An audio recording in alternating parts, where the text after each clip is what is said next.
Bom, então hoje, para acabar a nossa discussão sobre modelos relativísticos, vou fazer uma aplicação no estudo de estrelas de nêutrons. Mas antes disso, vou tentar contextualizar um pouquinho essa discussão toda que envolve um monte de física nuclear. Então esse gráfico que vocês estão vendo aqui, né, mostra possíveis cenários resultantes da evolução de uma estrela. Então, o resultado final da vida dessa estrela ou dessa evolução estelar depende de quão massiva ela é. Então essa estrela, por exemplo, aqui tipo 1, que tem uma massa baixa, menos de 8 vezes a massa do Sol, ela passa por esse estágio, então ela vai fundir elementos químicos, como a gente já viu. Aí ela vai passar por um estágio que é conhecido como gigante vermelha, depois nessa fusão do hélio para o carbono, ela vai ser uma super gigante vermelha, e o final da história é terminar como uma anã branca. Então, se isso são objetos, são estrelas que têm de 0,8 a 8 massas solares, é exatamente o que vai acontecer com o nosso Sol, que tem uma massa solar. Então, no final da vida, ele vai passar por esse processo evolutivo, tanto quanto a gente consegue simular e entender, e vai terminar como uma anã branca. Bom, existem ainda estrelas mais massivas que vão ter dois tipos de remanescentes estelares mais sofisticados, né? Todos eles, esses dois casos, eles vão passar por uma explosão de supernova. Então, esse aqui é conhecido como tipo 2 e tipo 3, então esse primeiro estágio é muito parecido. Os outros são ligeiramente diferentes, porque podem ter elementos químicos sendo fundidos, nesse caso, de forma diferente. Então, esse estágio aqui é parecido com esse, tem essa explosão de supernova e resulta numa estrela de nêutrons. Esse assunto sobre estrela de quartos vai ficar na manga aí para um futuro, se der tempo. Esse caso aqui tem uma evolução ligeiramente diferente, também vai resultar numa explosão de supernova. Existem explosões de supernova conhecidas como tipo 1A, tipo 2A, tipo 2, bom, enfim. É uma explosão de supernova ligeiramente diferente, com condições químicas e físicas diferentes, e essa aqui resulta num buraco negro. Bom, isso aqui está fora do escopo do nosso estudo, porque envolve muita relatividade. Então, hoje eu vou falar um pouquinho sobre a anã branca e sobre a estrela de nêutrons.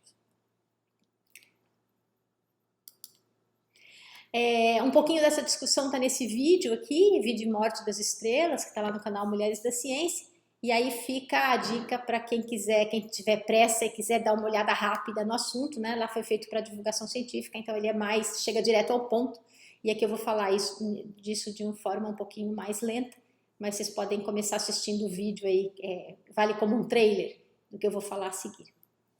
Bom, isso aqui a gente já viu no curso de nuclear, né? Então a gente já discutiu que a estrela ela pode ter essa estrutura de cebola, sendo que o último elemento químico que a gente consegue obter e ainda ser uma fusão exotérmica, isso é que libera energia, é o ferro, né? Então o ferro está aqui, e isso a gente consegue ver aqui no topo dessa nossa energia de ligação.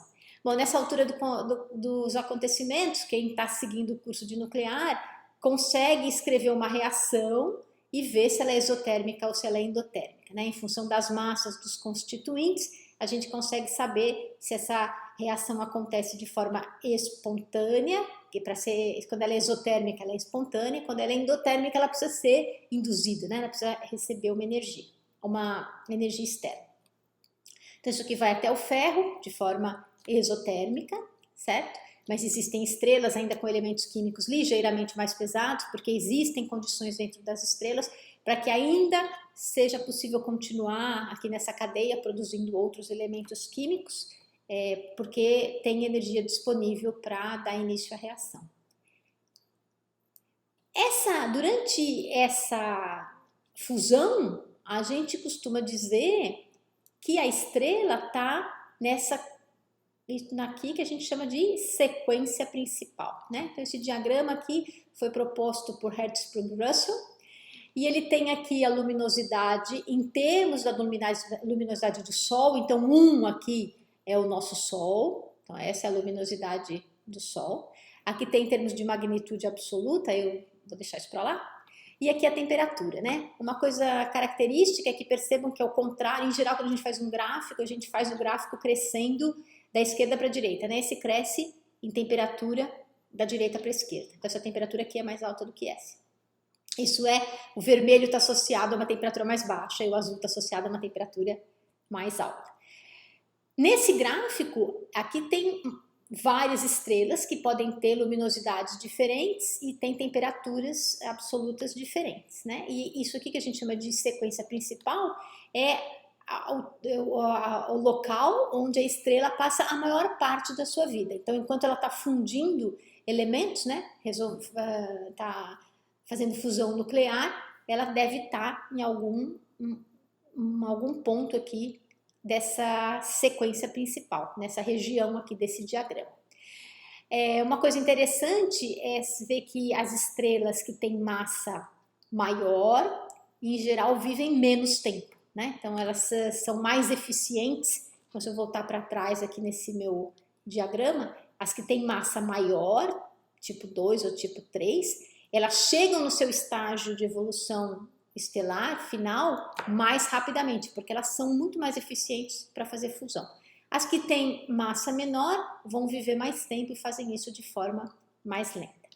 Ainda nesse diagrama tem aqui a supergigante vermelha, tem esses outros estágios da evolução estelar que eu vou deixar para os astrofísicos, mas aqui tem as anãs brancas, né? Então as anãs brancas, percebam que elas têm uma temperatura absoluta relativamente alta, mas tem uma luminosidade pequena, né? Então é como uma velhinha que vai apagando, né? Então ela vai ficando cada vez menos luminosa.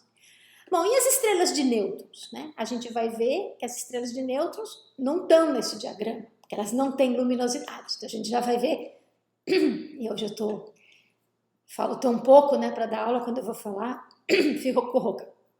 A gente vai ver que as estrelas de nêutrons não estão contempladas aqui porque elas são detectadas em outras regiões do espectro eletromagnético.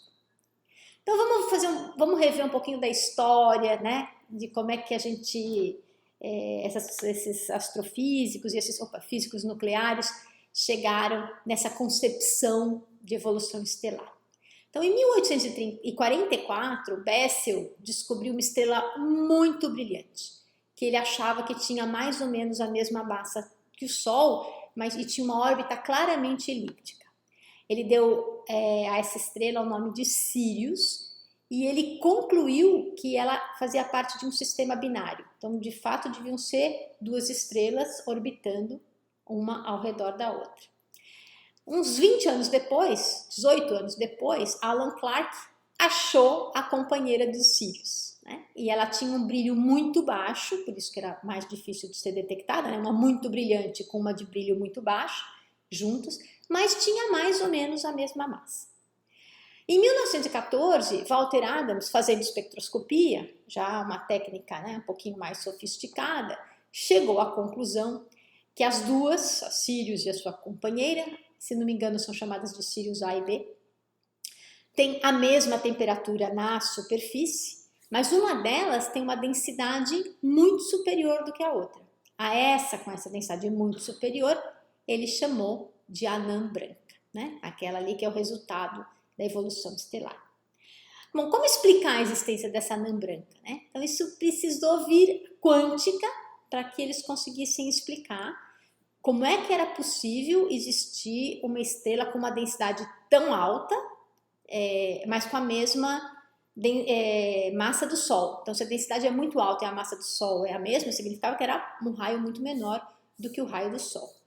E o Fowler explicou isso com o advento da mecânica quântica, né? Dizendo que os constituintes dessa anã branca deveriam ser elétrons degenerados, ou o famoso gás de Fermi que a gente já viu aqui numas aulas passadas, né? Então a pressão de degenerescência desse gás de Fermi para fora devia ser suficiente para contrabalançar a força gravitacional para dentro e mantinha essa anã branca estável. Isso foi feito em 1926 e logo em seguida Chandrasekhar, que ficou muito famoso por causa do estudo dele, concluiu que a massa máxima que uma anã branca pode ter para existir sob essas condições, né, tem densidade bem alta, descrita por um gás de elétrons degenerados, era da ordem de 1,44 massas solares.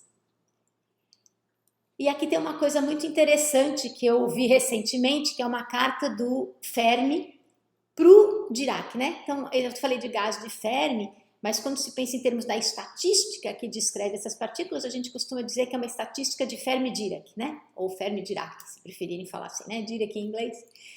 E aí é uma carta do Fermi, olha que simpático, dizendo que tinha lido o paper do Dirac on the Theory of Quantum Mechanics, que tinha sido publicado nos Proceedings da Royal Society, em 1926, e que ele tinha feito uma coisa muito parecida, que tinha sido publicado num jornal que na época chamava Zeitschrift für Physik, e ele chamava a atenção do Dirac para mostrar que eles estavam caminhando em paralelo nas mesmas descobertas. Hoje, quando a gente quer saber qual é o assunto do momento em determinada área, a gente vai na internet, a gente é capaz de saber quais foram os papers que foram colocados no archive, né, no repositório ontem ou hoje de manhã. Isso não, né? Nessa época não, né? Isso era tudo por carta. Os Proceedings publicavam um livro, as pessoas tinham que ter acesso, o livro tinha que chegar na biblioteca, então é natural que esse conhecimento todo dependesse muito mais de eventos, onde as pessoas iam presencialmente expor suas ideias, e de leituras, né, que levavam mais tempo, né? Hoje é tudo muito mais rápido. Ok, mas a história não para por aí, né? Eu falei das anãs brancas, mas falei também das estrelas de nêutrons. Em 1931, Landau previu a existência de objetos que deveriam ser mais massivos do que as anãs brancas, né? Então, o Chandrasekhar falou que a anã branca tinha da ordem de 1,44 massas solares, e o Landau disse assim, mas a física permite, com base nessa degenerescência de elétrons, que existam objetos mais massivos. Então, esse é o precursor da ideia de estrelas de nêutrons, apesar de que ele não usou essa palavra, porque os nêutrons nem eram conhecidos, nem em 31. Os nêutrons foram descobertos pelo Chadwick em 32. E em 34, Bade e Zwick disseram assim, sabe aquela proposta do Landau? Devem ser estrelas de nêutrons. Então, elas devem existir objetos mais massivos e ainda mais densos do que as do que as anãs brancas, cujo gás de Fermi são outros férmions, né? Não mais os elétrons, mas os férmions. Para finalizar essa história, em 1939, o Thoma e o Oppenheimer, e independentemente o Volkoff, propuseram uma relação que alterava uma relação de pressão com massa que podia ser obtido a partir das equações de Newton, por meio da relatividade geral e da relatividade especial. E com isso, eles alimentavam essas equações que descreveriam, que usavam como input uma equação de estado escrita em termos dos constituintes desses que poderiam estar dentro das anãs brancas das estrelas de nêutrons, que eram os elétrons e os nêutrons, por exemplo, e calculavam massa raio. Então, eles partiam de propriedades da microfísica e chegavam nas propriedades da macrofísica. E eles confirmaram que a massa máxima das anãs brancas era 1,44 massas solares, mas quando eles usavam o gás de nêutrons para fazer essa conta, ele gerava uma massa muito baixa, né? Então faltava qualquer coisa. O que era qualquer coisa?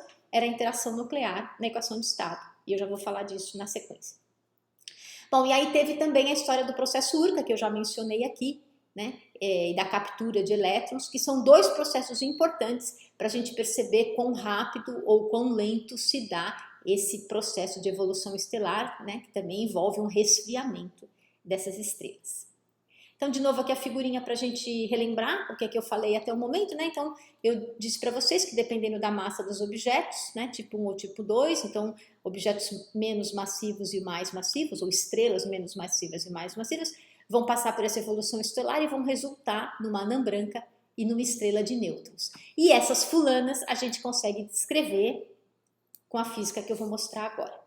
Então, o que eu preciso para partir da microfísica, eu preciso física nuclear, mecânica quântica e estatística também, porque eu estou lidando com férmions, né? E daqui a pouco vão aparecer os bósons também. Isso vai me dar uma equação de estado. Eu vou pegar essa equação de estado e vou utilizá-la para alimentar essas equações de equilíbrio hidrostático, que são as tais fulanas do Thoma, Oppenheimer, Volkoff, e vou obter propriedades macrofísicas, massa e raio, né, que vão descrever essas propriedades estelares dessas estrelas aqui. Então, são as minhas estrelas remanescentes, anãs brancas, estrelas de nêutrons. Ah, é o máximo, né? Isso é o máximo. Eu acho essa coisa de uma lindeza indescritível. Então, vamos ver a continha aqui que a gente já conhece. Então, vamos sair do gás de Fermi, temperatura zero. E aí, se vocês olharem ali para as aulas anteriores, vocês vão ver que eu tenho aqui uma expressão para densidade de energia, que tem essa cara, e tem uma expressão para pressão, que tem essa cara, e tenho aqui uma expressão para densidade de partículas, que depende do momento de Fermi, que está aqui o momento de Fermi e o momento de Fermi. Quem é a massa? Bom, se eu estiver descrevendo uma estrela, uma anã branca, a massa é dos elétrons. Se eu estiver descrevendo uma estrela de nêutrons, a massa é dos nêutrons. Então, a expressão é a mesma, mas o fato de eu ter uma massa meio MeV dos elétrons ou 1000 MeVs dos nêutrons faz uma diferença enorme no resultado final dessa minha conta. Então, eu pego essa coisa aqui e alimento essas equações aqui de fluido hidrodinâmico, né? Newtonianas, por enquanto. Né? Então, aqui é uma equação diferencial da pressão com raio, da massa com raio, elas duas dependem da densidade de energia, que está aqui. Essa aqui correlaciona a densidade de energia com a pressão e com a massa, que está aqui. Então, são equações diferenciais acopladas. Quando eu integro essas duas coisas, e aí eu estou usando unidades naturais, isso aqui devia ser um H cortado, tá? H cortado C é igual a 1 para eu me livrar dessa tralha toda. Eu obtenho isso aqui. Então, se eu fizer o gráfico da equação de estado, pressão por densidade de energia, eu tenho uma cara assim, para um gás de Fermi. Eu não pus as unidades de propósito, porque se eu tiver elétrons ou se eu tiver nêutrons, essa escala é bem diferente. Mas quando eu alimento essa minha equação de estado na equação da hidrodinâmica, eu obtenho aqui o limite de Chandrasekhar, eu obtenho uma curva assim, ó, que bonitinha. Massa por raio. Isso aqui é uma família de estrelas. Então, cada pontinho aqui significa que eu tenho uma estrela e a massa máxima dessa estrela está aqui, que é 1,44, que é o limite de Chandrasekhar. Isso aqui descreve uma anã branca. Se eu fizer a mesma coisa agora com gás de nêutrons, eu obtenho, perceba aqui, 16 mil quilômetros, 10 quilômetros, né? Então, eu obtenho um gráfico ligeiramente diferente, cuja massa máxima ainda é da ordem de 0,7 massas solares, menos de uma massa solar. Ora, mas eu acabei de dizer que a proposta das estrelas de nêutrons é que elas poderiam ser até mais massivas do que as anãs brancas, né? O que está faltando nessa conta? Então, está faltando duas coisas. A primeira delas é a interação nuclear, né? Tem um gás de Fermi livre. Eu já apresentei aqui para vocês modelos relativísticos que sofisticam o gás de Fermi e colocam interações entre os nucleões. A segunda coisa que está faltando é correções naquela equação newtoniana, que era isso, né? Agora tem essas duas correções aqui, né? Isso aqui está no denominador. E uma correção vem da relatividade especial e a outra vem da relatividade geral. E essas correções mudam um bocado o resultado da minha conta. Antes de eu mostrar o resultado da conta, eu vou falar um pouquinho então aqui da Jocelyn Bell, que está aqui, né, que era orientanda do Anthony Hirsch. Ele ganhou o prêmio Nobel, ela não ganhou, já falei disso aqui também. Lá no meu canal também tem um vídeo só sobre ela, que eu já acho que botei aqui. Se eu não botei, fica aí a dica para vocês assistirem, sobre a história aí da vida dela. E como é que essa coisa foi detectada, né? Ela ouviu as estrelas de nêutrons, né? Ela ouviu na frequência de rádio. Isso não estava no visível, como eu mostrei lá no diagrama HR no começo dessa aula. E de fato eles pensaram que eram homenzinhos negros, chegaram a propor esse livrinho aqui, né? The Case of the Little Green Man, né? Os homenzinhos verdes tentando falar com a gente, mas isso não é piada, não. De fato, chegaram a pensar nisso. E aqui tem um gráfico, uma coisa pictórica, simples, do que deveria ser uma estrela de nêutrons, né? Então, ela deve ser uma fulaninha que roda, tem rotação, tem um campo magnético forte, né? O eixo do campo magnético, né? Onde entra e onde sai é diferente do eixo de rotação, como na Terra, só que na Terra essa diferença não é muito grande, aquela é uma diferença, em princípio, maior. Por quê? Porque o raio é muito menor, né? Então, os efeitos disso são maiores. O que ela ouviu? Então, eu vou parar isso aqui, interromper isso aqui e vou botar aqui um pedacinho de um vídeo também que chama Olhos Diferentes, que também estão lá no meu canal, para a gente ouvir o que a Jocelyn Bell ouviu. Então vamos ouvir o que a Jocelyn Bell ouviu quando detectou esses pulsares na frequência de rádio. Então temos aqui, esse é o primeiro deles, ou um outro aqui, muito mais rápido, mas sempre com frequência constante.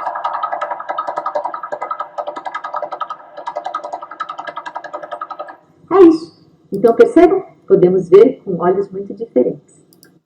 Ok? Então voltando aqui, agora que vocês já ouviram uma estrela de nêutrons, né?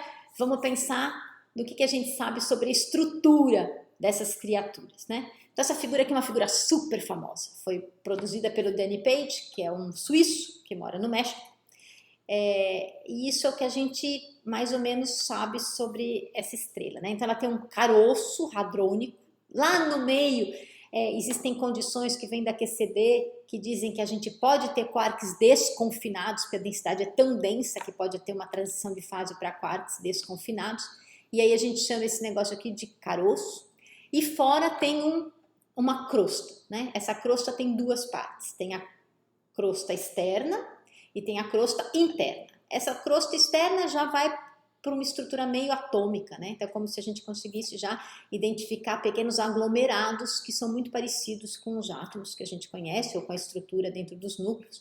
Mas na crosta interna a gente deve ter essa fase aqui, que é conhecida como fase pasta. E se vocês quiserem saber um pouquinho sobre a fase pasta, eu vou deixar uns vídeos na descrição. É uma física um pouquinho mais sofisticada do ponto de vista numérico, mas o que ela diz para a gente é que existem condições para se criar um sistema frustrado. Um sistema frustrado aparece quando a gente pode ter mais de uma possibilidade de energia mínima, ou de energia de ligação, se for temperatura zero. E por que ele acontece, né? Porque as condições são tais que a energia coulombiana acaba competindo com a energia nuclear. Eu vou repetir essa frase. As condições são tais que a interação coulombiana acaba competindo com a interação nuclear, né? Isso vai contra tudo que eu falei até agora, né? A gente em geral diz assim, a interação coulombiana faz só uma cosquinha lá no interior do núcleo, de tal forma que quando a gente pensa em termos de prótons e nêutrons misturados dentro do núcleo, os prótons sentem essa interação coulombiana, mas eles estão lá dentro do núcleo porque a interação nuclear forte é muito mais forte. Bom, isso é verdade quando a gente está estudando um núcleo, mas na crosta da estrela as condições físicas são ligeiramente diferentes e pode ter uma competição entre essas duas interações, levando a esse sistema frustrado. E aí depois eu mando um vídeo para vocês, para os que ficarem curiosos, isso vai um pouquinho além do que a gente vai ver nesse curso.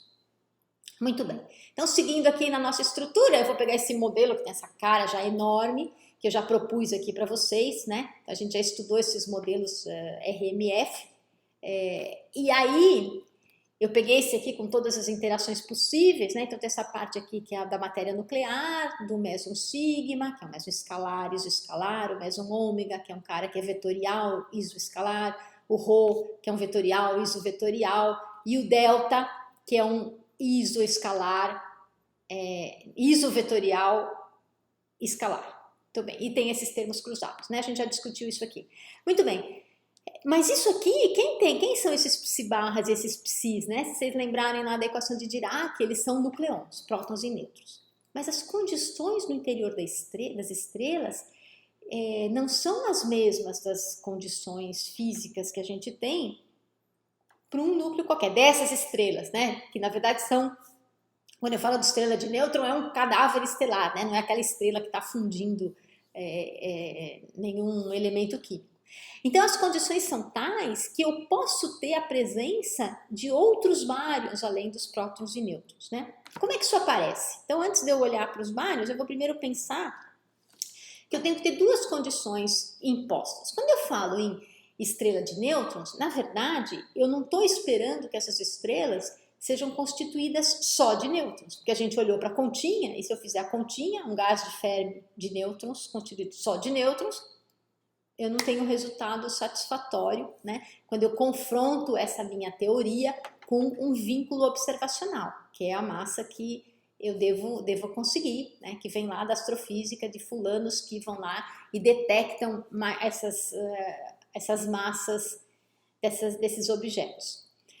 Então, eu devo ter condições para ter neutralidade de carga, porque eu já sei que a estrela não é carregada. Se ela fosse carregada, esses campos magnéticos, essas coisas todas seriam diferentes. Então, no conjunto, a carga elétrica deve ser zero.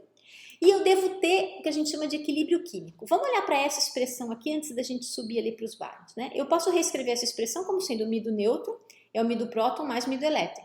Lembra? Se eu colocar mais ali o antineutrino, o que é que eu tinha? A interação nuclear fraca. Então isso aqui nada mais é do que um jeito de eu reescrever essa interação nuclear fraca quando os neutrinos foram embora. Lembra lá da captura eletrônica e processo Urca? Então quem não lembra, volta para trás e assiste aquele vídeo para entender como é que essa coisa acontece. Então, se eu olhar para essa expressão e escrever o contrário, vou escrever o contrário porque é o que me interessa. Se eu escrever nêutron é próton mais elétron, e eu tenho nêutrons e estrelas de nêutrons, se isso não fosse um equilíbrio, fosse só permitida essa reação, todos os nêutrons vão virar prótons e elétrons. Mas não é isso que a gente tem, né? Então, por isso tem um equilíbrio. Então, eu tenho, da mesma forma que os nêutrons viram prótons e elétrons, os prótons viram nêutrons e elétrons, né? Elétrons ou pósitrons, né? Leptons, em geral. Certo? Então, isso aqui é equilíbrio químico. Bom, se eu estou dizendo que eu tenho que ter equilíbrio químico, significa que além do meu gás de nêutrons, eu tenho que ter um gás de prótons e tenho que ter um gás de elétrons, que estão interagindo por meio da interação nuclear fraca. Então, isso tudo vai entrar na minha receita de bolo de descrever estrelas de nêutrons. Bom, mais do que isso, né? Isso aqui é a condição de neutralidade de carga, né? A carga elétrica de todos os bárions somados com a carga elétrica de todos os leptons somados, porque além do elétron eu posso ter o míon, eu não escrevi aqui, não, mas o potencial químico do elétron é igual ao potencial químico do míon, então eu também posso ter míons aqui nessa minha receita. Se eu somar essas cargas elétricas vezes as densidades de todos, tem que dar zero, certo? Bom, o modelo de gás de Fermi também me diz o seguinte: conforme eu vou subindo ali na minha prateleira, que eu vou acomodando partículas, que eu vou tendo energias de Fermi mais altas, chega um momento em que é mais econômico eu criar uma outra partícula mais massiva do que colocar uma partícula menos massiva num outro nível de energia, né? Então lembra que eu já falei daquela prateleira, eu sempre gosto de pensar numa estante com prateleiras e bolinhas. Aí eu tô jogando bolinhas sei lá, de tênis. Tô enchendo minhas prateleiras e o princípio de Pauli diz que elas vão chegando até um ponto, né? De repente fica muito mais fácil eu pegar uma bola de bilhar, que é mais pesada, e jogar lá na prateleira de baixo e começar a ter na minha estante bolas diferentes, do que eu jogar uma bola de tênis lá em cima, né? Vai ser energeticamente mais favorável, então, aparecer essa partícula aqui que eu chamei de lambda, do que eu ter prótons e nêutrons em energias ainda mais altas. Isso vale para todas as outras partículas. Pelo menos para essas 8 aqui, que tem essas massas dessa ordem de grandeza. Quem tiver curiosidade aí, saber quem são os constituintes de quarks quarquiônicos desses fulanos, né?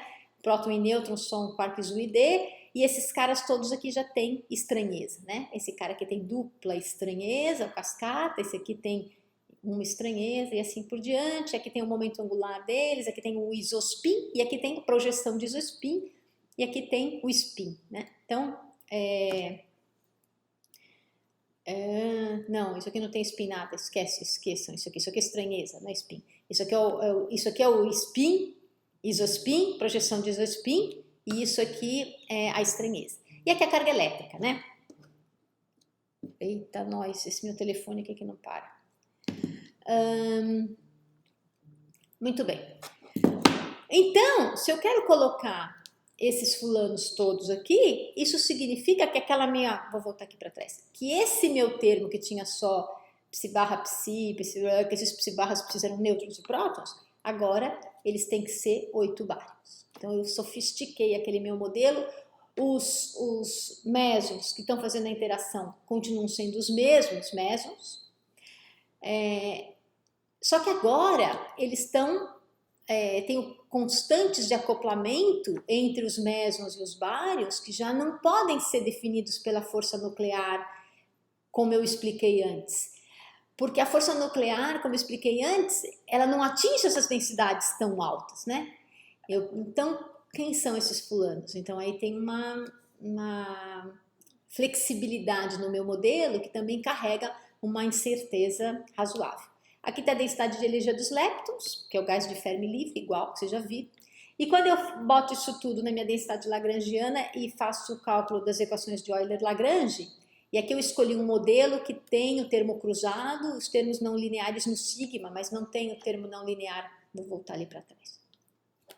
Então tem essa expressão aqui, não tem esse cara aqui, que é o termo não linear no ômega, não tem esse meson delta, e eu só tenho, e eu tenho esse cara que é o ômega rho, então eu tenho esse cara aqui, mas eu não tenho nem esse, nem esse. Por quê? Porque satisfaz bem várias das propriedades, eu quero mostrar aqui um modelo, então eu escolhi esse, certo? Então o que a gente faz? Qual é a receita do bolo? Aplica equações de Euler-Lagrange e encontra as equações de movimento que estão aqui. Ora, essas equações de movimento agora, tem essa somatória aqui, todos os bárions que aparecem aqui, né? Então a minha densidade tem a somatória, esse ρ, em todos os bárions que carregam isospin. Então esse tal 3 aqui é mais 1 menos 1, porque isso aqui é meio, mais meio ou menos meio, vezes o ρb.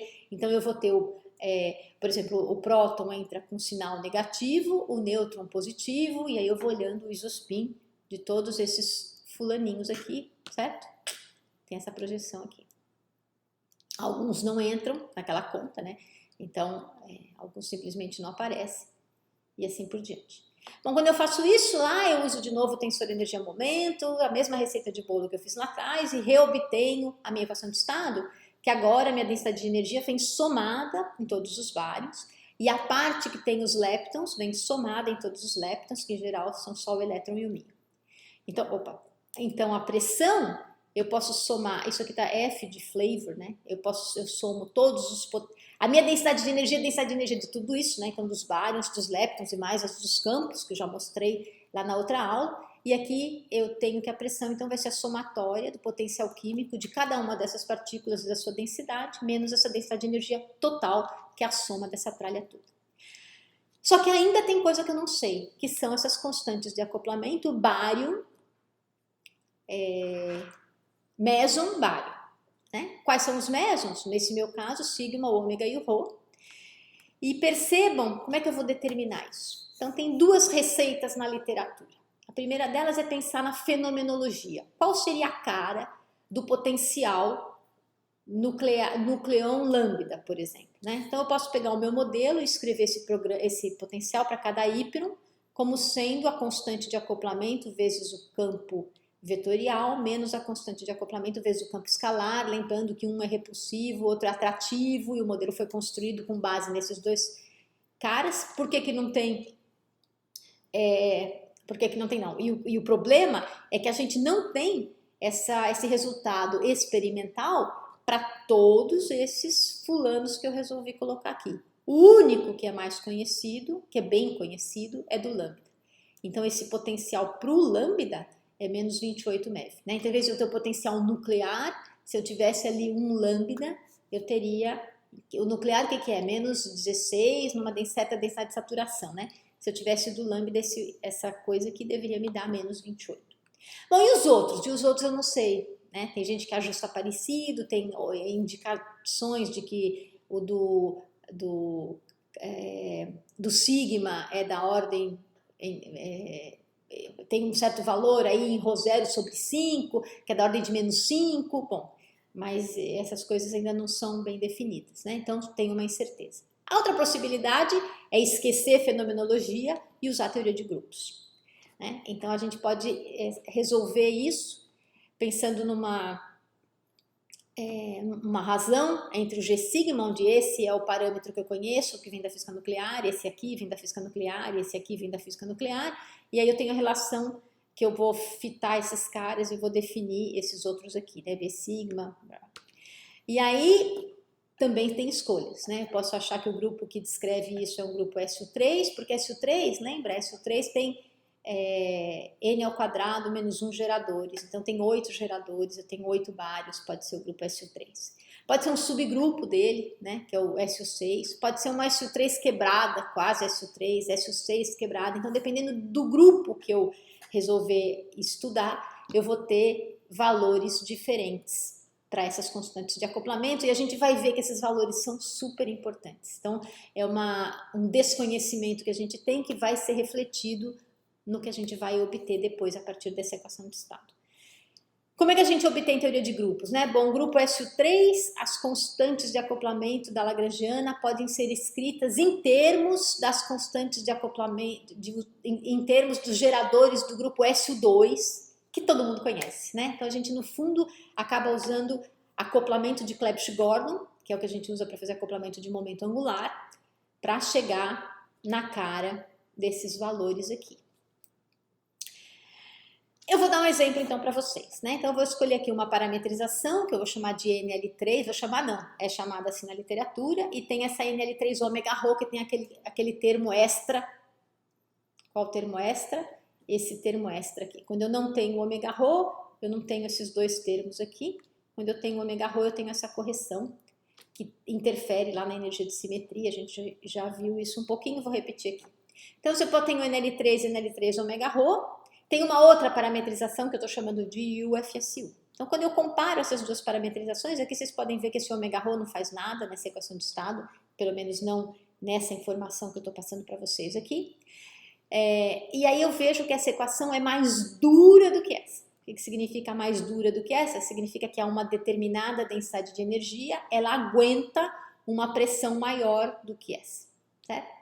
Equação de estado mais dura, a gente vai ver que quando a gente alimenta aquelas equações TOV, a gente consegue uma massa mais alta. O que acontece quando eu ponho os 8 bárions, né? Quando eu ponho os 8 bárions no NL3, eu tenho essa curvinha aqui, ó, aqui embaixo. E quando eu ponho no ômega rho, e aqui o ômega rho faz uma diferença, eu tenho essa curvinha em amarelo. E quando eu ponho no UFSU os 8 bários, eu tenho essa outra curvinha em roxa, mais fina. O que aconteceu aqui? O que aconteceu é que eu suavizei a equação de estado, então a presença de híperos torna a minha equação de estado mais suave, certo? Ela aguenta, vamos olhar para essas duas, ela aguenta uma pressão menor com híperons do que sem híperons, só com nêutrons e prótons. E às vezes ela para de convergir antes, né? Percebe? Essa minha figura não vai embora, que nem a outra, né? Chega uma hora que o meu programa não converge mais. E o meu programa não converge mais porque eu sou estúpida e não sei escrever programa? Eu sei, às vezes eu erro, né? Como todo mundo, às vezes eu até faço o programa e depois fica um erro lá perdido, até que um dia ele aparece. Mas aqui não é um erro, né? Aqui é o fato de que a massa efetiva, não tem a massa efetiva, não escrevi a massa efetiva aqui. Mas a massa efetiva é isso aqui, ó. Isso aqui é a massa efetiva do programa, certo? Quando a gente tem só prótons e nêutrons, esse G sigma aqui, que é dado em função do sigma, esse termo G sigma, ele depende só do próton e do nêutron. Mas quando eu tenho 8 bárions, esse termo fica aumentado aqui. Então esse cara aqui aumenta muito. Significa que essa minha massa efetiva cai muito rapidamente. Então, dependendo da parametrização que eu uso, isso aqui cai a zero muito rapidamente. A hora que isso vira zero, que eu não tenho mais massa efetiva no meu sistema, né? É claro que numericamente isso até pode ir para valores negativos. Porque a massa negativa não faz sentido nenhum, né? Mas a hora que esse negócio cai a zero, o programa para, interrompe. Isso é o final dessa curva que está colocada aqui, certo? Aqui é o final dela. Mesmo assim, isso ainda pode atingir densidades suficientemente altas para eu descrever o interior de estrelas de nêutrons. Então agora eu escolhi, vou continuar a história, só olhando para esses dois casos aqui, que é o UFSU, né? Então eu tenho aqui prótons e nêutrons, e aqui eu tenho os 8 bárions também. E aí eu alimento aquela equação da TOV, a minha equação de estado alimenta aquela equação, e aqui eu tenho essa massa raio. Então, essa fulana mais gordinha me dá uma massa mais alta, nesse caso acho que é 1,97, e essa fulana aqui me dá uma massa máxima menor. O que é um problema experimental, observacional, porque hoje a gente gostaria de ter uma equação de estado que descrevesse uma massa da ordem de 2. Então, isso ficou conhecido como Hyperon Puzzle, ou quebra-cabeça dos híperons, por muito tempo. De um lado, o modelo me diz que eu devo ter híperons, porque é isso que a gente espera de um modelo de Fermi, do tipo gás de Fermi, interagente. Por outro lado, o modelo me diz que quando eu ponho híperons, eu tenho uma estrela com uma massa menor. Como resolver esse quebra-cabeça. Antes de eu seguir com isso, eu queria mostrar para vocês que aqui, ó, olham as unidades, 1400 para 200, né? Então isso aqui está em MeV por Fermi ao cubo, que é a unidade mais natural da física nuclear, né? Densidade de energia significa energia por volume, energia em MeV por volume Fermi ao cubo. E aqui está em Fermis a -4, né? Por quê? Porque quando a gente usa a TOV, a conversão para Fermis ao -4 facilita um monte de coisa. Então isso está convertido e aí essas unidades aqui são bem diferentes. E como devem ser os constituintes dentro dessas estrelas, né? Bom, no primeiro caso que eu tenho só os prótons e nêutrons, aí eu tenho equilíbrio químico, neutralidade de carga, eu preciso ter os leptons, né? Então como seria? Ó, a estrela de nêutrons tem aqui os meus nêutrons, depois tem o próton e o elétron aparecem juntos, porque eu tenho que ter neutralidade de carga, então eles têm que ser compensados, e na hora que os míons aparecem também tem carga negativa, né? Os prótons vão ter a soma do próton, da carga desse cara com essas densidades aqui, vai ter que dar 0, né? Então eu tenho essa coisa bonitinha aqui.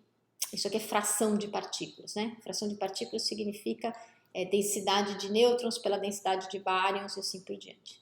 Densidade de prótons pela densidade de bárions, e aí densidade de elétrons pela densidade de bárions. Já comentei aqui no curso que isso é uma coisa meio estranha, né? Porque elétron não é bário, então como é que eu vou dividir um por outro? Mas é pra gente perceber que esse negócio se soma e é constante. Bom, e se eu tiver os 8 bários? Se eu tiver os 8 bários, eu tenho a cara típica disso aqui, né? Então eu tenho aqui os elétrons e os míons, que são os 2 leptons, um aparece e desaparece. Por quê? Porque como eu tenho outros íperons que também têm carga negativa, os leptons acabam não sendo tão importantes, né? Então quando eu tenho energia suficiente para que apareça, por exemplo, um cascata menos, tá aqui o azulzinho, que é negativo, esses caras aqui já podem desaparecer. Então conforme esse cara vai crescendo, esses 2 fulaninhos vão decrescendo. Então aqui tem os constituintes internos de um modelo típico com bárions, com uma certa constante de acoplamento meson-híperon, que eu escolhi aí como sendo, nesse caso, 0,7, 0,783, 0,783, né? Para o sigma, para o ômega e para o rho. Se eu mudar isso, esse comportamento muda. Mas aí tem mais vínculos experimentais que vieram, né? Já falei aqui em algum momento dessa coisa fantástica que foi a detecção das ondas gravitacionais em 2017, como sendo a fusão de 2 estrelas de nêutrons, né? Então o sistema binário não é só lá da anã branca, da Sirius, mas eu posso ter um sistema binário anã branca com estrela, posso ter estrela de nêutrons com anã branca, estrela de nêutrons com estrela de nêutrons, com buraco negro, variações todas. Então eu tenho 2 anãs brancas que estão rotacionando e se uniram. Quando isso aconteceu, elas geraram ondas gravitacionais que deram origem aí ao que a gente chamou de evento multimensageiro, né? Então, por que multimensageiro? Porque foram detectados no LIGO e no Virgo, que detectam ondas gravitacionais, no raios gama, raios X, ultravioleta, no óptico, no infravermelho, no rádio, que a gente acabou de ouvir, e assim por diante. Então, vários laboratórios, vários telescópios detectaram esse evento de formas diferentes. Também é uma coisa maravilhosa. E o que a gente sabe disso, né? Então aqui tem um slide que eu peguei da minha colega Francesca Guminelli, porque ela fez isso tão lindo que eu não vou ser capaz de fazer outro igual, então eu pedi emprestado.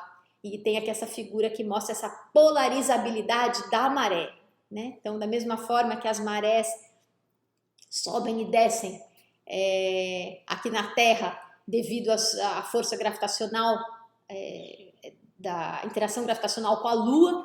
Aqui, quando esses caras estão próximos, eles também estão descritos em termos de um fluido, também tem efeito nas marés desses fulanos, né? Então, eles estão se aproximando, aí eles começam a se juntar, e tem esse fenômeno aqui. E aí tem cálculos que mostram que isso tem um momento de quadrupolo, lembra do quadrupolo lá do começo do nosso curso?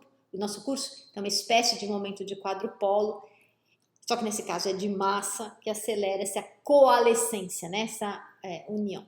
E o tempo dessa coalescência é determinado pela maré, pela polarizabilidade de maré, que é definido em função desse lambda aqui.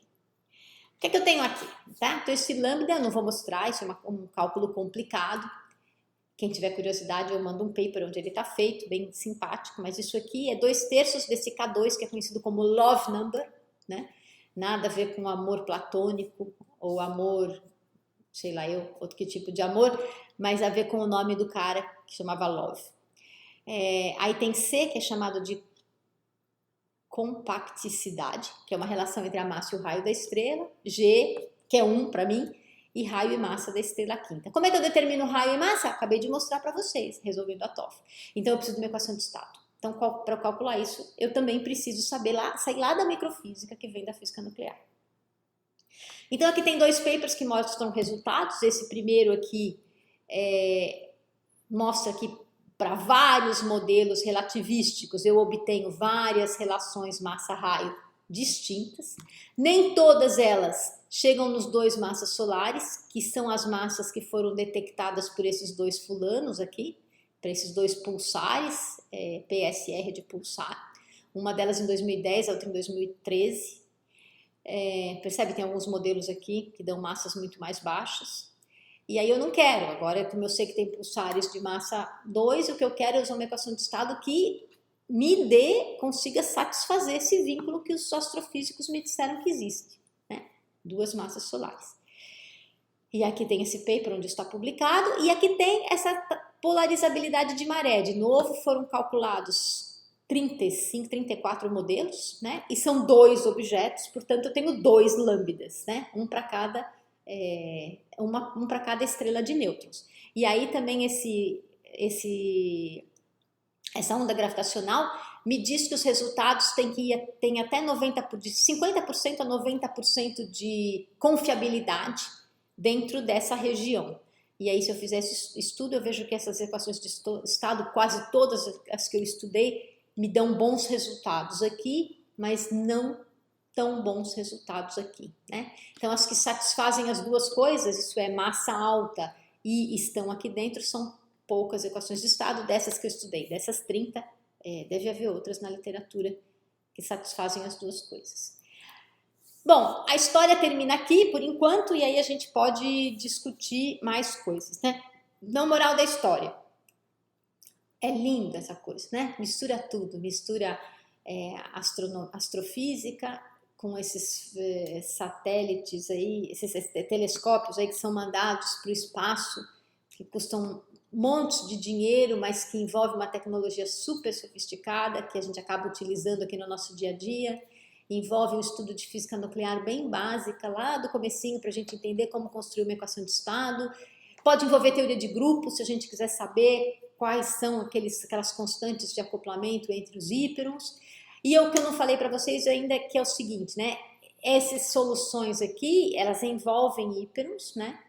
Elas podem envolver híperons, e aí, dependendo das constantes de acoplamento que eu tenho, eu consigo, deixa eu voltar lá para trás. Apesar dessa coisa diminuir, eu consigo ter conjuntos que satisfazem, né, que me dão uma equação de estado que satisfazem essas 2 massas solares.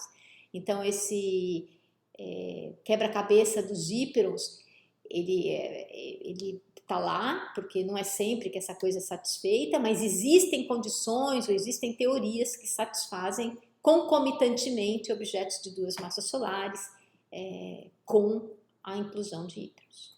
Então, acho que hoje é isso. Vou parar por aqui.